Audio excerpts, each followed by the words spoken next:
Leaders മോർണിംഗിൽ ഇന്ന് അതിഥി എത്തിയിരിക്കുന്നത് നമുക്കൊക്കെയും പ്രിയപ്പെട്ട MLA ശ്രീ PC വിശ്വനാഥാണ്. അപ്പോൾ നമുക്ക് അദ്ദേഹത്തെ വളരെ സ്നേഹത്തോടു കൂടി സ്വാഗതം ചെയ്യാം. Shri PC Vishwanath, good morning. സ്വാഗതം ഹലോ മലയാളത്തിലേക്ക്. Good morning. Good morning. സുഖമായിട്ടിരിക്കുന്നു ശ്രീ PC വിശ്വനാഥ്?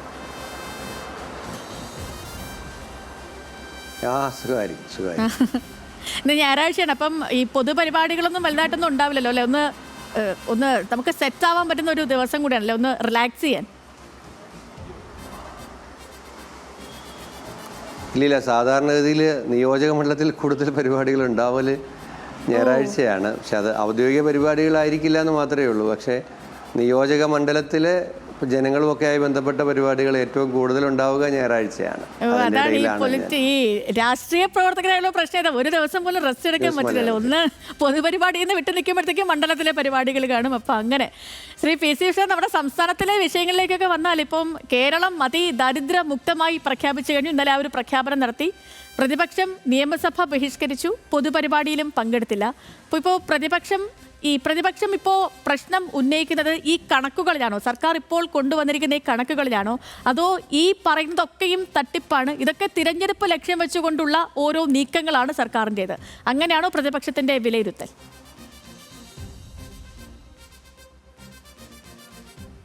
ഇത് കണക്കുകളുടെ പ്രശ്നം മാത്രമല്ല. ഒന്ന്, നമ്മളിപ്പോൾ അതിദാരിദ്ര്യമുക്തമായി ഇനി ഈ അതിദാരിദ്ര്യം അനുഭവിക്കുന്നവരാരുമില്ല എന്ന് ഗവൺമെൻറ് പ്രചരിപ്പിക്കുന്നത് കളവാണ്. ഈ പാവപ്പെട്ടവരുടെ, അതിലും ഏറ്റവും പാവപ്പെട്ടവരുമായി ബന്ധപ്പെട്ടവരുടെ കാര്യത്തിൽ ഇത്തരമൊരു കളവിൻ്റെയും വ്യാജ പ്രചരണത്തിൻ്റെയും ലോകത്തിൽ രണ്ടാമത്, ഇന്ത്യയിൽ ആദ്യം എന്നൊക്കെ പറഞ്ഞ് ഇനി കേരളത്തിൽ അതിദാരിദ്ര്യം അനുഭവിക്കുന്നവർ, ഭക്ഷണം കഴിക്കാനില്ലാത്തവർ, വീടില്ലാത്തവർ ഇല്ല, ഇനി നാളെ മുതലില്ല, അതെല്ലാം ഇന്നലെ കൊണ്ട് അതെല്ലാം പരിഹരിച്ചു എന്ന് പറയുന്നത് കേരളത്തിൽ ഇറങ്ങി നടക്കുന്ന, ഇപ്പം ന്യൂസ് മലയാളത്തിന് എല്ലാ ജില്ലയിലും ലേഖകന്മാരുണ്ടല്ലോ.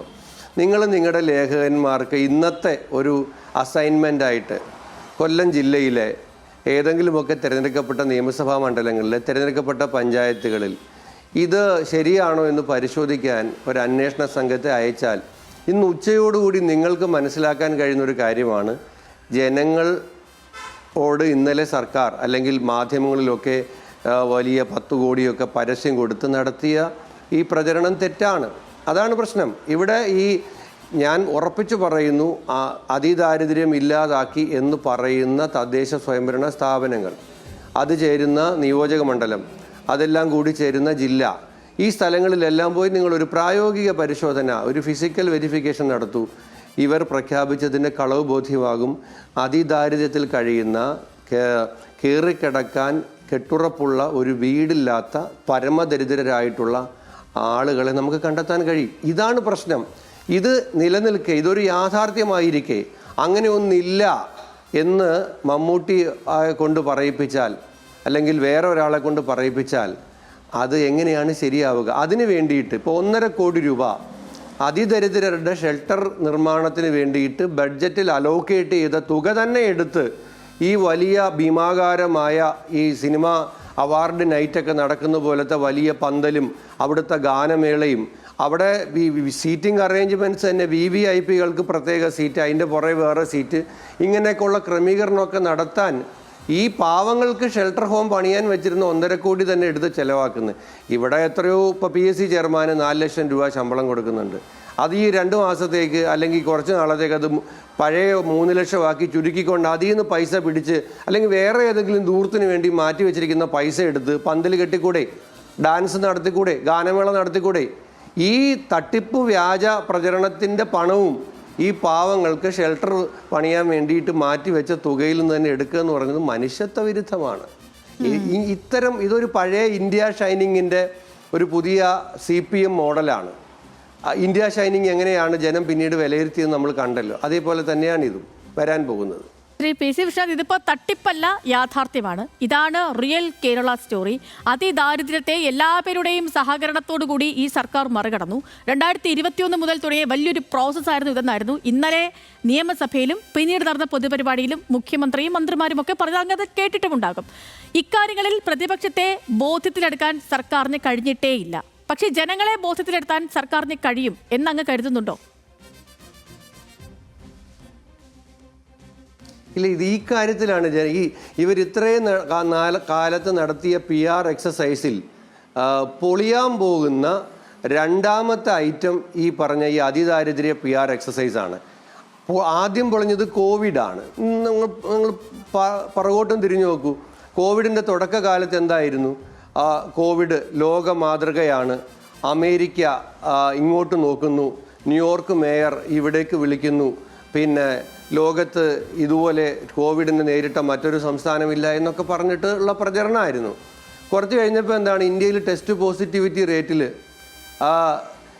നമ്മൾ പല ഘട്ടങ്ങളിലും 1-ാം സ്ഥാനത്തായിരുന്നു. മരണനിരക്കിൽ നമ്മൾ 1-ാം സ്ഥാനത്ത് വന്നു. നമ്മളതൊന്നും അഭിമാനിക്കാവുന്ന നേട്ടങ്ങളായിരുന്നില്ല. അതിനുശേഷം നമ്മൾ അതിനേക്കാൾ നാണം കെട്ട ഈ PPE കിറ്റ് വാങ്ങുന്നതിനകത്തും ഗ്ലൗസ് വാങ്ങുന്നതിനകത്തും പിന്നെ ഒക്കെ നമ്മൾ അഴിമതി നടത്തി എന്ന് CIAGയും മറ്റ് ഏജൻസികളും കണ്ടെത്തുന്ന തരത്തിലേക്കാണ് കോവിഡ് കാലത്തെ PR പിന്നീട് മാറിയത്. ഇതിനകത്തും ഈ പറഞ്ഞ അതിദാരിദ്ര്യം ഇല്ലാതാക്കി എന്ന് പറഞ്ഞ് നടത്തിയ വലിയ ഒരു വമ്പൻ PR പ്രചരണം ഇത് വരും ദിവസങ്ങളിൽ ജനങ്ങളുടെ മുമ്പാകെ ഞാൻ തന്നെ ചില കേസുകൾ പരിശോധിച്ചു. നിങ്ങളൊന്ന്, ഞാൻ പറഞ്ഞല്ലോ നിങ്ങൾ ഒരു മാധ്യമ സ്ഥാപനമല്ലേ, ചില ആളോട് ചോദിച്ചു. ഇപ്പോൾ ഷെൽട്ടർ ഒരു പ്രധാനപ്പെട്ട കാര്യമാണല്ലോ ഈ അതിദാരിദ്ര്യത്തിൽ കഴിയുന്നവർക്ക്. അവരിൽ ആ ലിസ്റ്റിൽപ്പെട്ടവർക്ക് എല്ലാ ഭവനം കൊടുക്കാൻ ഇവർക്ക് കഴിഞ്ഞിട്ടില്ല. അതായത് അടച്ചുറപ്പുള്ള വീടില്ലാത്ത ആളുകൾക്കും ഭവനം കൊടുക്കാൻ കഴിയുന്നില്ല. പരിശോധിച്ചപ്പോൾ എന്താണ്, ഈ അതിദാരിദ്ര്യരുടെ ഒരു ഭവന ലിസ്റ്റ് ഇല്ല, ലൈഫിലെ ലിസ്റ്റ് മാത്രമാണുള്ളത്. ലൈഫിലെ ലിസ്റ്റിൽ പോലും ഈ വരാത്ത ആളുകളുണ്ട് ഇതിനകത്ത്. എങ്ങനെ വന്നില്ല? അത് പരിശോധിക്കപ്പെടേണ്ടതല്ലേ? അങ്ങനെയാണെങ്കിൽ അവർക്ക് വീട് കൊടുക്കാൻ ഒരു സംവിധാനം ഉണ്ടാകേണ്ടതായിരുന്നില്ലേ? കഴിഞ്ഞ 4.5 വർഷമായി നടക്കുന്ന വമ്പൻ പ്രോസസ്സാണ്. 4 ലക്ഷം ആളുകൾ ഇതിൻ്റെ പിന്നിലുണ്ടായിരുന്നു. സർക്കാർ ഭയങ്കരമായി മോണിറ്റർ ചെയ്യുകയായിരുന്നു. എന്നിട്ടും ഈ അതിദരിദ്രനായ ഒരാൾക്ക് വീട് കൊടുക്കാൻ എന്തുകൊണ്ട് കഴിഞ്ഞില്ല? മാസത്തിൽ ഒരു 500 രൂപ ഇവർക്ക് കൊടുത്താൽ ഈ 500 രൂപയിൽ ഇവരുടെ അതിദാരിദ്ര്യം ഒരു മാസം കൊണ്ട് ഇല്ലാതെയാകുമോ? ഓരോ ബെനിഫിഷ്യറിക്കും വേണ്ടിയിട്ട് എന്തെല്ലാമാണ് ഈ ഗവൺമെൻറ് ചെയ്തതെന്ന് ഓരോ ബെനിഫിഷ്യറി 66,000 പേരല്ലേ ഉള്ളൂ. നമുക്ക് എല്ലാവർക്കും പരിശോധിക്കാവുന്നതേ ഉള്ളൂ. ഒരു പഞ്ചായത്തിൽ 3 പേര്, അല്ല ഒരു വാർഡിൽ 3 പേരൊക്കെയല്ലേ വരത്തുള്ളൂ. 2 പേര് 3 പേര്, ഒരു പഞ്ചായത്തിൽ 19 പേര് 20 പേര് കണ്ടുപിടിക്കാൻ ആർക്കും പ്രയാസമൊന്നുമില്ലല്ലോ. അതുകൊണ്ടാണ് ഞാൻ പറഞ്ഞത് ഇതിനകത്തെ PR പ്രചരണം വേഗത്തിൽ പൊളിയും. ഇപ്പോൾ ഇന്നലെ ഉണ്ടാക്കി വെച്ചൊരു ഹൈപ്പൊക്കെ ഉണ്ട്. ആ ഹൈപ്പ് ഇനി ഓരോ മാധ്യമങ്ങളും ഈ യാഥാർത്ഥ്യങ്ങൾ ജനങ്ങളുടെ അടുത്തേക്ക് പോയിട്ട്, ഇപ്പോൾ ഇനി മാധ്യമം ഇല്ലെങ്കിൽ നവമാധ്യമമുണ്ട്, നവമാധ്യമങ്ങളിൽ കൂടി റിയൽ യഥാർത്ഥ മുഖ്യമന്ത്രി പറഞ്ഞതല്ല, റിയൽ ദുരിത സ്റ്റോറികൾ വരും. അത് യാഥാർത്ഥ്യമാണ്. നമ്മൾ അതിൽ നിന്നും ഗവൺമെൻറ് ആളുകളെ മുക്തരാക്കാൻ നടത്തുന്ന എല്ലാ പരിശ്രമങ്ങൾക്കും ഇത് പൂർത്തിയാക്കട്ടെ. ഞങ്ങളുടെ എല്ലാം പിന്തുണയുണ്ട്. പക്ഷേ കേരളം എല്ലാ കാലത്തും ആരോഗ്യ വിദ്യാഭ്യാസ രംഗത്ത് ഹ്യൂമൻ ഡെവലപ്മെൻറ്റ് ഇൻഡെക്സിലൊക്കെ എല്ലാ കാലത്തും നമ്മൾ 1-ാം സ്ഥാനത്തായിരുന്നു. അത്തരം ശരിയായി നമുക്ക് അവകാശപ്പെടാൻ കഴിയുന്ന നേട്ടങ്ങളുണ്ട്. അത് കാണിച്ച് നമുക്ക് വേണമെങ്കിൽ പറയാം, ശരിയാണ്, ഇതൊക്കെ ശരിയാണ്. നമ്മൾ എല്ലാ ഗവൺമെൻറ്റിൻ്റെയും കാലത്ത് ആരോഗ്യ വിദ്യാഭ്യാസ ഹ്യൂമൻ ഡെവലപ്മെൻറ്റ് ഇൻഡെക്സ് ഇതിലൊക്കെ മുന്നിലാണ്. അതല്ലാതെ നമ്മൾ അതിദാരിദ്ര്യം എന്ന് പറഞ്ഞ ഒരു പുതിയ ഒരു സംഭവം ഉണ്ടാക്കി അതിൽ നമ്മൾ തന്നെ മത്സരം നടത്തി, നമ്മൾ തന്നെ, ഇത് ഏത് ഏജൻസിയാണ് കണ്ടെത്തിയത്? ലോകത്ത് കേരളം മാത്രമാണെന്നുള്ളത് ഏതെങ്കിലും അന്താരാഷ്ട്ര ഏജൻസി കണ്ടെത്തിയതാണോ? ആരാണ് കണ്ടെത്തിയത് ഇത്? ഇനി കേരളത്തിൽ അതിദാരിദ്ര്യം എവിടെയും അവശേഷിച്ചിട്ടില്ല എന്ന് സർട്ടിഫൈ ചെയ്തത് ആരാണ്? നമ്മുടെ പരീക്ഷ, നമ്മൾ ചോദ്യപേപ്പർ തയ്യാറാക്കി, നമ്മൾ പരീക്ഷ എഴുതി, നമ്മൾ തന്നെ അതിന് മൂല്യനിർണ്ണയം നടത്തി, നമ്മൾ തന്നെ മാർക്കിട്ട് നമ്മൾ ഫലം പ്രഖ്യാപിക്കുകയാണ്. അല്ലാതെ ആരാണ് നടത്തിയത്? എന്ത് പരിശോധനയാണ് ഇതിൽ ഉണ്ടായിട്ടില്ല. അതുകൊണ്ടാണ് ഇതിൻ്റെ ആവശ്യം ഉണ്ടായിരുന്നില്ല.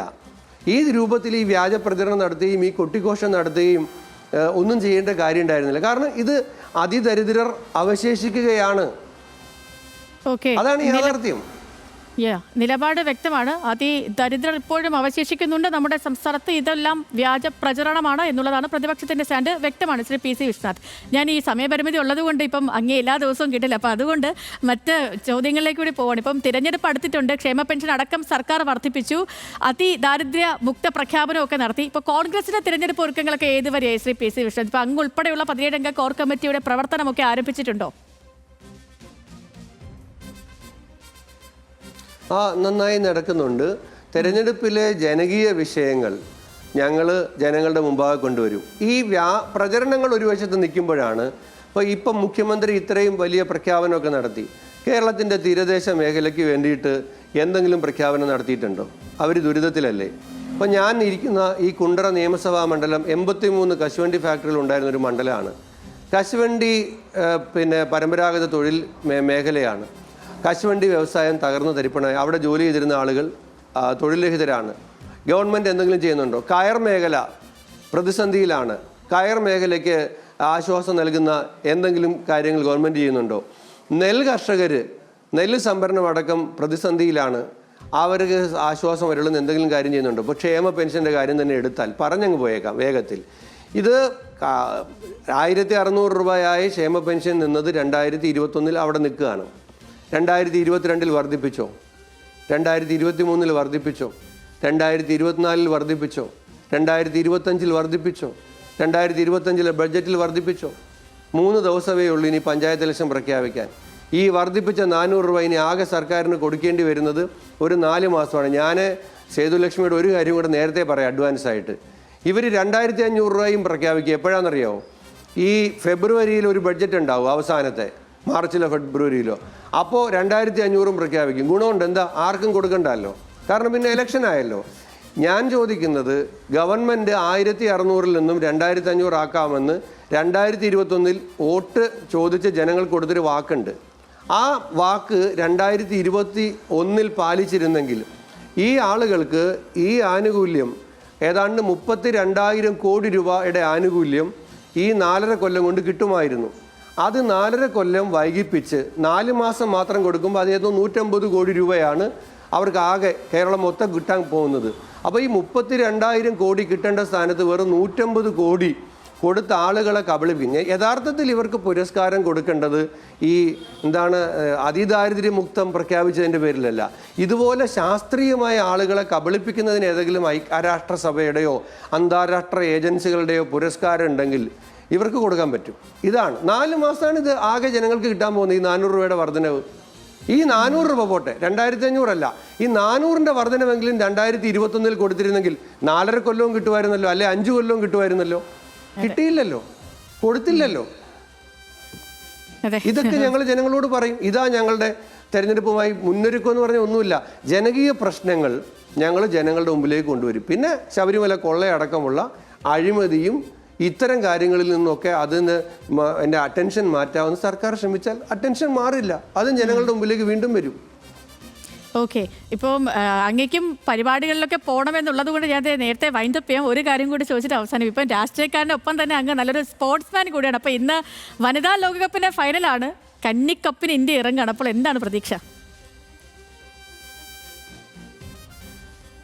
തീർച്ചയായും നമ്മൾ ഇത്തവണ വനിതാ ലോകകപ്പ് കിരീടം നേടുമെന്നുള്ളതാണ്.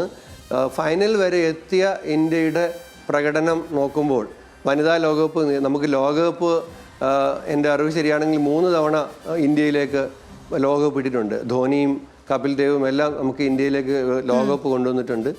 അപ്പോൾ നമ്മുടെ വനിതാ ക്രിക്കറ്റ് താരങ്ങൾ രാജ്യത്തിൻ്റെ അഭിമാനം ഉയർത്തിക്കൊണ്ട് വനിതാ ലോകകപ്പ് കിരീടം നേടും എന്ന് തന്നെയാണ് ഞാൻ പ്രതീക്ഷിക്കുന്നത്. ഇതുവരെയുള്ള അവരുടെ പെർഫോമൻസ് ഫൈനലിൽ ഉയർന്ന വിജയസാധ്യതയാണ്. ഭാരതത്തിൻ്റെ മുഴുവൻ കായിക പ്രേമികൾക്കും വലിയ സന്തോഷം ഉണ്ടാകുന്ന വാർത്തയുണ്ടാകുമെന്ന് വിശ്വസിക്കുന്നു, പ്രതീക്ഷിക്കുന്നു. ഓക്കെ, അപ്പോൾ അങ്ങനെ തന്നെ സംഭവിക്കട്ടെ. അപ്പോൾ നല്ലൊരു ഞായറാഴ്ച ദിവസമാണ്. അപ്പോൾ അങ്ങക്ക് നല്ലൊരു ദിവസം ആശംസിക്കുന്നു. ഞങ്ങൾക്കൊപ്പം ജോയിൻ ചെയ്തത്, സമയപരിമിതിക്കിടയിൽ ഞങ്ങൾക്കൊപ്പം ജോയിൻ ചെയ്തതിന് ഒത്തിരി സന്തോഷം. Thank you. ഓക്കെ, അപ്പോൾ പ്രിയപ്പെട്ട പ്രേക്ഷകരെ, നമ്മുടെ പ്രിയപ്പെട്ട MLA PC വിശ്വനാഥ്, അദ്ദേഹത്തിൻ്റെ വാക്കുകളാണ് നമ്മൾ കേട്ടത് അല്ലേ. എല്ലാ കാര്യങ്ങളിലും അവരുടെ നിലപാടല്ലേ, പ്രതിപക്ഷത്തിൻ്റെ നിലപാടും അവരുടെ കാര്യങ്ങളുമൊക്കെയും പറയുകയായിരുന്നു അദ്ദേഹം.